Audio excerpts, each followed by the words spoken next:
दोस्तों, आज के वीडियो में हम आपके साथ शेयर करने वाले हैं सऊदी अरब में हुए दिल दहला देने वाले बस हादसे की वो दास्तान जिसे इतिहास के पन्नों पर काले अक्षरों से लिखा जाएगा, जिसकी खबर सुनते ही हर इंसान की रूह कांप जाती है। तो आइए जानते हैं इस पूरे वाकया को शुरुआत से। 17 नवंबर 2025 की रात एक luxury white tourist bus Saudi Arab के मक्का शहर से निकलकर मदीने की तरफ जा रही होती है। बस में कुल 40 से भी ज्यादा इंडियन हज यात्री सवार होते हैं, जिनमें से ज्यादातर इंडिया के तेलंगाना और हैदराबाद शहर से उमराह हज पर आए हुए थे। इनमें से कई लोग पहली बार सऊदी अरब के लिए निकले थे। उन्होंने पहली बार मक्के की खुशबू महसूस की थी और अब मदीने के नूर का इंतजार कर रहे थे। लेकिन किसी को यह एहसास नहीं था कि उनके इस सुहाने सफर की आखिरी मंजिल मदीना नहीं बल्कि एक दर्दनाक दास्तां बनने वाली है। रात के करीब 1 बजे बस रेगिस्तान की सुनसान सड़क से गुजर रही होती है। बस के अंदर ज्यादातर यात्री थकावट की वजह से अपनी अपनी सीटों पर सुकून से सो रहे होते हैं। कुछ लोग धीरे धीरे तस्बीह पढ़ रहे थे तो कुछ अपने फोन में फैमिली के साथ व्हाट्सएप पर चैटिंग कर रहे थे। बस में पीछे की तरफ एक बड़ा परिवार बैठा हुआ था, जिसमें कुल 18 जिंदगियां यानी बच्चे और बुजुर्ग सभी शामिल थे। ये सभी लोग एक्साइटेड थे कि सुबह होते ही प्रॉफिट मोहम्मद के शहर का दीदार करेंगे। लेकिन उन्हें क्या पता था कि उनका ये ख्वाब इस रेगिस्तान में झलकर रह जाएगा। करीब 30 मिनट बाद यानी 1:30 पर कुछ किलोमीटर आगे एक हेवी डीजल टैंकर अपने रूट से थोड़ा डगमगाया। टैंकर का ड्राइवर रिपोर्टेडली थका हुआ था। उसकी आंखें झपक रही थीं, इसलिए टैंकर बार बार अपनी लेन से बाहर निकलकर दूसरी लेन में घुस रहा था। उधर बस ड्राइवर सैयद, जो 15 साल से सऊदी की सड़कों पर गाड़ी चला रहा था, वह आराम से बस को एकदम स्मूथली ड्राइव कर रहा होता है। तभी अचानक उसे दूर से लाइट्स नजर आती हैं, लेकिन उसे नहीं पता था कि सामने वाला वाहन गलत दिशा में आ रहा है। अब कुछ ही सेकंड में सब कुछ बदलने वाला था। जैसे ही बस मोड़ पर पहुंची, अचानक सामने से आ रहा डीजल टैंकर तेजी से उनके सामने आ गया। डिस्टेंस इतना कम था कि बस ड्राइवर की आंखें खुली की खुली रह गईं। उसने तुरंत पूरी ताकत से ब्रेक दबाए। ब्रेक की तेज आवाज ने पूरी रात की खामोशी को चीर दिया। बस के पैसेंजर कुछ समझ पाते उससे पहले ही टैंकर ने बस की राइट साइड को जोरदार टक्कर मारी। टक्कर की आवाज इतनी खतरनाक थी कि जैसे जमीन खुद फट गई हो। बस की सभी खिड़कियां टूटकर अंदर की तरफ उछल गईं। लोग सीटों से उछलकर एक दूसरे पर गिर पड़े। अंदर बैठे लोग बेचारे चीख पाते उससे पहले ही टैंकर ब्लास्ट हो गया। एक्सप्लोजन का प्रेशर इतना जोरदार था कि कुछ ही पल में पूरी बस अंदर से आग का गोला बन जाती है। बस के अंदर की चीखें मानो जैसे रात की खामोशी को चीर रही थी। कई यात्री सीटों में फंस गए। कुछ अंतिम सांस तक अपने परिवार वालों के नाम दुआएं करते रहे।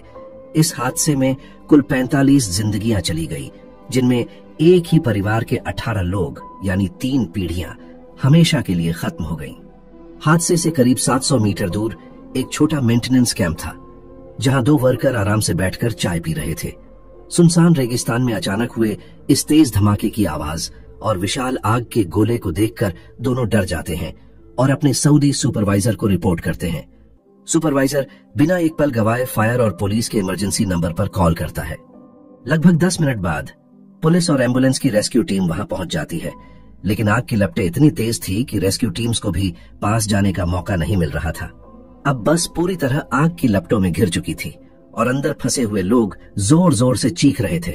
एक अफसर ने कोशिश की कि बस का दरवाजा खोले, लेकिन गर्मी इतनी तेज थी कि दरवाजे के पास 10 सेकंड खड़े रहना भी नामुमकिन था। लगभग 20 मिनट बाद फायर फाइटर की 3 टीम वहां पहुंचती है। 2 टीमों ने फोम कैनन से टैंकर की आग पर काबू करना शुरू किया। वहीं एक टीम ने बस के दरवाजों और खिड़कियों की तरफ पानी फेंकना शुरू किया। हीट अभी भी 400 डिग्री सेल्सियस से ऊपर थी। आग इतनी भयंकर थी कि पहली कोशिश में फोम भी पिघल रहा था और फायर फाइटर्स पीछे हटने पर मजबूर हो रहे थे। लेकिन लगातार संघर्ष के करीब 45 मिनट बाद काफी हद तक आग पर काबू पा लिया गया।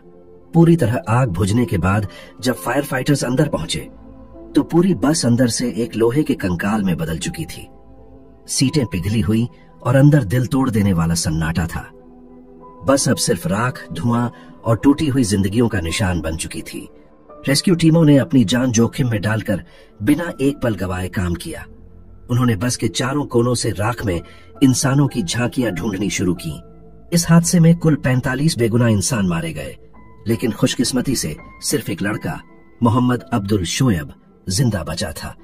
दरअसल हादसे के फौरन बाद शोएब टूटी हुई खिड़की से बाहर निकलने में कामयाब हो गया था।